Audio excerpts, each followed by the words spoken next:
कहते हैं ना, जब धरती लगे फटने प्रसाद लगे बटने, क्या कुछ वैसा ही सीन हो रहा है। मार्को रूबियो भारत आ रहे हैं और भारत आने से पहले उन्होंने एक बयान दिया है और इस बयान में उन्होंने वेनेजुएला के आने के संकेत भी दिए हैं। वेनेजुएला की राष्ट्राध्यक्ष आकर क्या करेंगी, अचानक से क्या बड़ा बदलाव आ रहा है और क्या जिनपिंग और पुतिन की बैठक के बाद ये बदलाव तेजी से देखने को मिल रहा है। जियोपॉलिटिक्स में बहुत कुछ चल रहा है, हमेशा की तरह जानने को मिलेगा बहुत कुछ। आइए जानते हैं इन खबरों को विस्तार से। पुतिन और शी जिनपिंग की बैठक हुई और ये भी देखने को मिल गया कि डोनाल्ड ट्रंप से ज्यादा तवज्जो दिया पुतिन को शी जिनपिंग ने, और ये एक संकेत अमेरिका के लिए। और ये संकेत ऐसा नहीं था कि यूं ही बस संकेत दे दिया गया और छोड़ दिया गया। इस संकेत का एक बड़ा मतलब है। अगर आप जरा ध्यान से देखें तो अभी का सीन ऐसा हो रहा है कि अब कई सारी मीडिया भी ये कहने लगी है कि अमेरिका को एक लंबे समय तक के लिए रेयर अर्थ मटेरियल के मामले में चाइना के सामने झुक कर रहना होगा या चाइना फंसा कर रखेगा। ब्लूमबर्ग की इस खबर को देखिए, मैंने पहले भी कहा था, वो चीजें अब देखने को मिल भी रही है कि मीडिया भी ये चीजें छापनी शुरू कर रही है कि रेयर अर्थ मटेरियल सबसे बड़ी कमजोरी है अमेरिका। वहीं चाइना से आने के बाद समस्याएं खत्म नहीं हुई है, दोनों एक दूसरे की कंपनियों के ऊपर एक्शन भी लिए जा रहे हैं और अचानक से अब अमेरिका को भारत की याद भी आने लगी है और भारत के अंदर क्वाड को लेकर एक बार फिर से सुरपुराहट भी देखने को मिली है। जापान के विदेश मंत्रालय ने इस बात को साफ किया कि 26 मई को नई दिल्ली में क्वाड ग्रुप की बैठक होगी और विदेश मंत्रियों की बैठक होगी। मिनिस्ट्री ने कहा कि जापान के विदेश मंत्री तोशिमित्सु मोतेगी इस बैठक में शामिल होंगे। सोमवार से 3 दिन की भारत यात्रा पर आएंगे। क्वाड समूह में अमेरिका, जापान, ऑस्ट्रेलिया, भारत शामिल है। नई दिल्ली में होने वाली इस बैठक की अध्यक्षता भारतीय विदेश मंत्री एस जयशंकर करेंगे। ये बैठक ऐसे समय में हो रही है जब अमेरिकी राष्ट्रपति का पता नहीं है कि ट्रम्प क्वाड को लेकर आगे बढ़ना चाहते हैं, नहीं बढ़ना चाहते हैं। लेकिन स्क्रीन पर देखिए, अमेरिकी विदेश विभाग ने पहले ही विदेश मंत्री मार्को रूबियो के इस बैठक में शामिल होने की बात कह दी है, यानी यहाँ बैठक होगी। विदेश विभाग का कहना है कि रूबियो स्वीडन में नाटो के विदेश मंत्रियों की बैठक में शामिल होने के बाद शनिवार 23 मई से 4 दिनों के भारत दौरे पर रहेंगे। खैर, भारत ने यहाँ पर क्वाड के लिए मेजबानी भी तैयार कर ली है। बैठक में क्या क्या बात होगी, पश्चिम एशिया संकट के प्रभाव, हिंद प्रशांत क्षेत्र में जो कुछ भी हो रहा है, और इस बैठक के बाद कई बायलैटरल बैठक भी होगी। अब यहाँ पर क्या क्या हो सकता है। वैसे तो चाइना से आने के बाद डोनाल्ड ट्रंप तोहफा पे तोहफा दे रहे हैं, ये देखने को मिल रहा है। डिफेंस सेक्टर में भी सपोर्ट को लेकर ऐलान किया। इसके बाद और भी चीजें देखने को मिल रही है। सिविल मामले में न्यूक्लियर प्लांट्स वगैरह के लिए, न्यूक्लियर एनर्जी के लिए भी यहाँ मदद की बात कही गई। सब कुछ तो ठीक है, लेकिन एक बयान दिया है मार्को रूबियो ने। इस बयान को सुनिए। We want to sell them as much energy as they'll buy, and obviously you've seen, I think we're at historic levels of U.S. production and U.S. export. We want to be able to do more. We were already in talks with them to do more. We want that to be a bigger part of their portfolio. We also think there's opportunities with Venezuelan oil.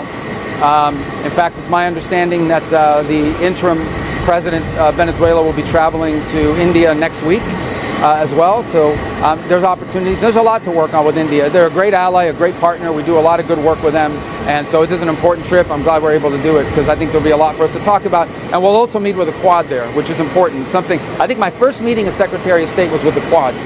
So I believe, like, I got sworn in. I did the thing in the lobby, and then I went right upstairs, and that was my first meeting. And I'm glad we were able to do it now in India, and we're going to do one later in the year as well. इस बयान में Marco Rubio ने ये कहा कि भारत हमारा एक महान दोस्त है और हम भारत को बहुत ज्यादा तेल बेचना चाहते हैं। जितना तेल भारत खरीद सकता है उतना हम बेचना चाहते हैं। अब ये है क्या, वेनेजुएला की अंतरिम प्रेसिडेंट भारत क्यों आएंगी? अभी भारत वेनेजुएला से ताबड़तोड़ तेल खरीद रहा है और इतना तेल खरीद रहा है कि तीसरा सबसे बड़ा सप्लायर बन गया है वेनेजुएला। वेनेजुएला के तेल को लेकर मैंने पहले भी कहा है कि वेनेजुएला का तेल कुछ ऐसा है ना कि उस तेल को हर कोई रिफाइन नहीं कर सकता है। उसकी रिफाइनरी कुछ एक देशों में ही है। भारत में उनकी रिफाइनरी है रिलायंस इंडस्ट्री के पास। चूंकि भारत काफी लंबे समय तक वेनेजुएला के तेल खरीदा करता था और ऐसे में यहाँ पर एक आर्किटेक्चर बना हुआ है, इंफ्रास्ट्रक्चर बना हुआ है और ये संभव हो रहा है अमेरिका के लिए कि अमेरिका आसानी से यहाँ पर वेनेजुएला के जरिए तेल को बेच पाए। एक चीज तो जरूर यहाँ संकेत मिलने शुरू हो गए हैं कि अमेरिका भारत को तेल बेचना चाहता है और ये तेल वेनेजुएला के माध्यम से बेचना चाहता है, यानी वेनेजुएला का तेल अब भारत के पास आएगा। लेकिन इसके अलावे अमेरिका ने एक और ऐलान किया है, अमेरिका सेपरेट ट्रीटमेंट करेगा। जो अपनी एक नया उन्होंने टैरिफ लगाने के लिए एक नया हथियार चुना है, सेक्शन 232, उसमें अब इसमें क्या होगा इसका साधारण मतलब समझिए। ये चाह रहे हैं कि भारत के साथ जल्दी से व्यापार व्यवसाय फाइनल हो। अब ये ट्रेड निगोशिएशन से जुड़ी हुई है। अमेरिका के कानून में एक प्रावधान है 232 में, क्या है, इसके तहत अमेरिकी सरकार नेशनल सिक्योरिटी का हवाला देकर इंपोर्ट पर भारी टैरिफ लगा सकती है। Steel, aluminium, auto part, aircraft part, semiconductor 25 से 50% तक लगा सकती है। अब भारत को फायदा क्या है? भारत को इन्होंने कहा है कि हम आपको कुछ मामलों में छूट देंगे, यानी भारत को छूट मिलेगा, सॉफ्ट ट्रीटमेंट मिलेगा एयरक्राफ्ट पार्ट्स के, ऑटो पार्ट्स के, जेनरिक दवाइयों के मामले में। भारत के लिए ये इतना महत्वपूर्ण क्यों है? भारत का एक्सपोर्ट ज्यादातर फार्मा में, ऑटो कंपोनेंट्स में, इंजीनियरिंग गुड्स में, केमिकल्स में होता है। अगर भारत के प्रोडक्ट पर टैरिफ लगा दे तो मुश्किल होगा, इसलिए भारत भी कोशिश कर रहा है कि उसे बेटर डील मिले और अमेरिका